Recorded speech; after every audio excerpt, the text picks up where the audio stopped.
It was supposed to be a simple weekend hike, 5 college friends, a well-marked trail, and clear skies ahead.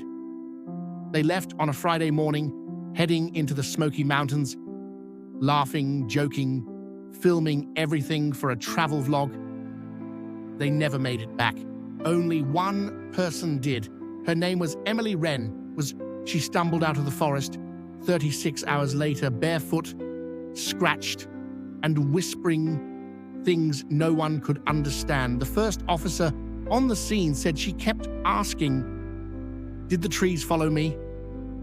Her story was confusing, incoherent, but here's what we were able to piece together from her interviews. They had camped the first night near a ridge called Wolf's Spine.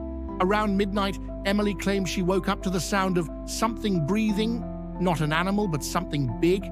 When she looked out of her tent, the forest seemed wrong. The trees were leaning, all of them, toward the camp. She called out to her friends. No one answered, not at first.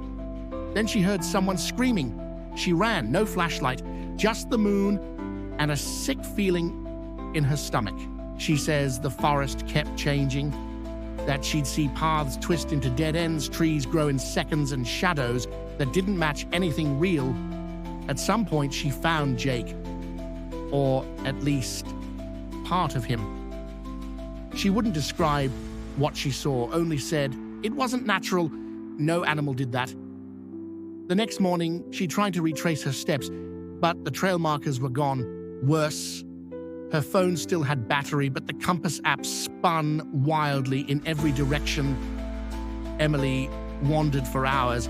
She says she heard her friends calling her, but the voices came from all around her, sometimes even from inside the trees.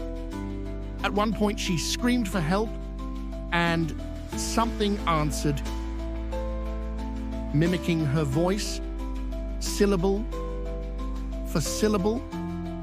The strangest detail. She says she saw herself just ahead of her through the fog, walking with the same limp, wearing the same clothes, but not quite right.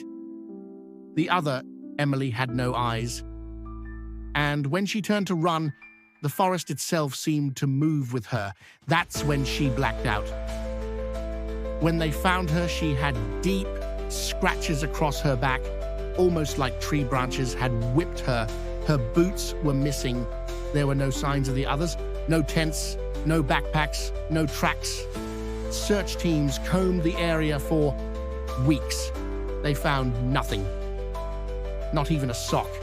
Some say Emily lost her mind. Others believe she encountered something ancient, something that doesn't like being found. She never went back into the woods.